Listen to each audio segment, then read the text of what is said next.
Welcome to what? This is the Waterminds podcast. Where we bring art with attitude.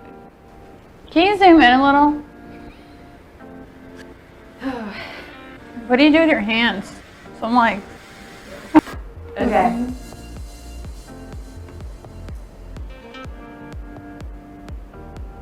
You doing something? Yes, I am. Like, do a rainbow. Just like that? Put a rainbow right here.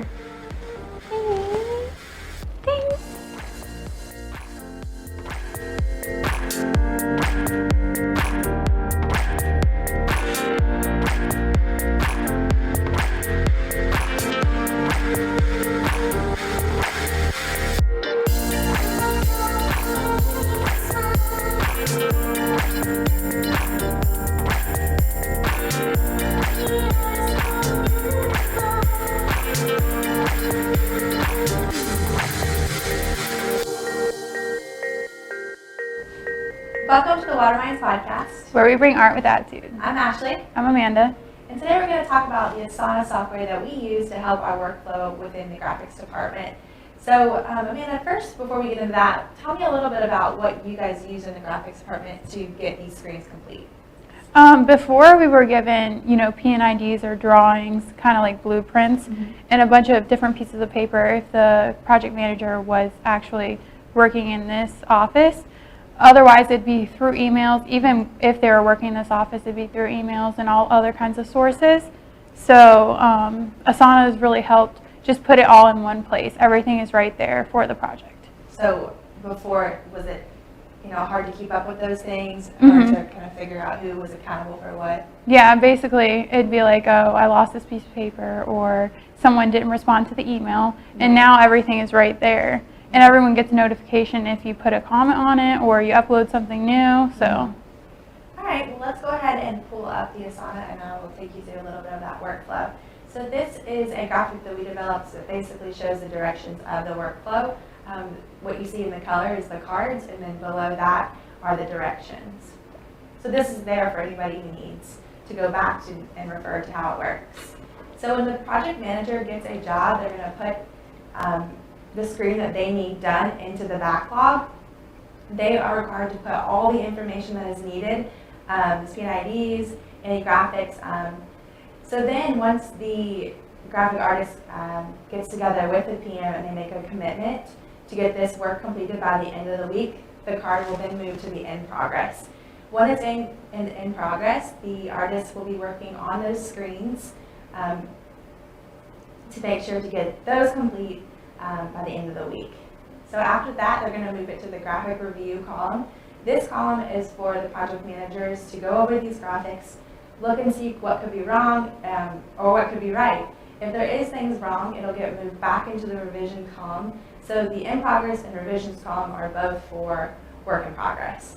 Then it will get moved back into that graphic review. If it's correct and everything is good, the PM will put it into the final renders. And in the final renders, the graphic artist will be adding animations and adding color and things like that, and then moving it over into that column. They'll have the ability to check mark complete, which is what you just saw with the fly-in thing. And then after that, we just move it to the next column, which is the project assignments, where we are going to store those and keep those organized for if it ever needs to go back and see. So a really cool part about this is that we're able to see the accountability. We're able to see who's moved it from what column, what day, what time, comments on there. We also have the ability to print right from Asana, which I think is a big help for you guys.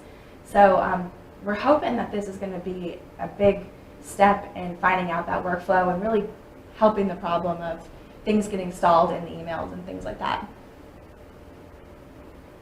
yeah, another thing is they can upload directly from their phone. If they take a sketch or anything, they can do it directly from their phone and just upload it through the mobile app. Is that just through the app? Mm-hmm. Awesome, that's really cool. So when a project manager comes to you with these screens that they need, are you having to start from scratch, or do you have these parts that you guys have created stored somewhere? Sometimes we do have to make custom pieces just according to each job. If there's a certain model or something we do not have, then we will customize that and just like model it out. But most of the time we are pulling in parts from a library that we have, and it's just a folder full of different parts we can pull in from. So if we go to our parts library, then we have a bunch of different pieces of equipment, and they're all named and everything. They also have thumbnails as well. So You some jobs or some screens could be quicker than others. Yeah, definitely. So we just pull it in and merge it into the scene. And sometimes they have lights and everything else attached to it, but usually they're just a piece of equipment. And they have animations on the pumps as shown, turning green or red. So that's what you're doing when you get to that final render stage, Mm-hmm. adding those animations. I think it's amazing, like the details that go into it, like the lighting, the camera angles. Yeah, all it's like those making a things. movie, basically. Yeah. So in our parts library, we can also have the option just to, you know, type in certain keywords and search for a certain part in the part library. But this is cool. It kind of shows Yeah. all the different parts that y'all are And I think they working use it to show clients as well, like what we have, what kind of pumps and stuff. on. Right. So they can customize basically on the things that you guys have already made.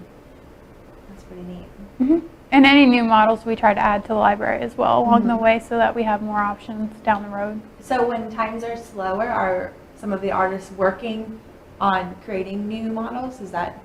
Yeah, or even just simplifying these models. Sometimes, you know, these models are years old, and maybe along the way the geometry or the topology is not the cleanest it could be. Right. And even sometimes it gets corrupted somehow.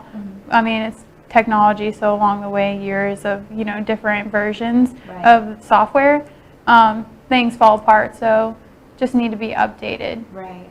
Yeah, it's crazy that so many things in technology are moving on and advancing year after year, but to think of something like this, like art outdates too. You know, and these Yeah, parts definitely. probably don't change much, but the art and the way that you're, you know, modeling them probably do. So I know we've been doing this for a couple months now, maybe not even. Do you find that this has been helping your department? I definitely think it does. It like holds everyone accountable, also shows what they've been doing all day long. Right. So it really has helped just show the progress of different graphics and how many revisions they've gone through.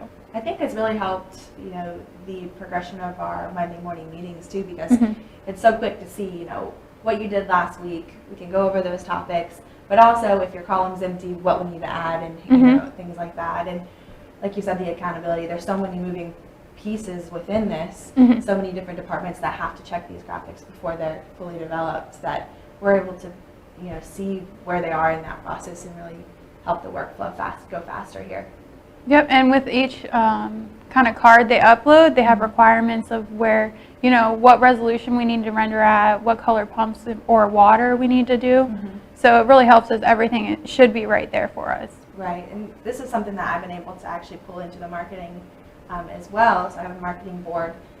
We don't have as many things going through there as the graphics, but I think it's really cool to collaborate with other departments as well, with you guys, with the artists, and get these marketing campaigns out, and really everybody can kind of tag team it, and I think that's a cool thing that we're bringing together all these different departments. I think that's all for today. If you guys like this video, please comment and subscribe below. We really are looking for conversation, so if you have any, you know, additional information, we would love to hear it. Yep, if you'd like to comment on what you think we should cover in the next podcast, we'd love that too. Yeah, we're also looking for a name Yeah, of our podcast, so if you can come up with anything as a marketing and yeah. an artist Or water related, or yeah, we're looking for that. Yep. Nailed it.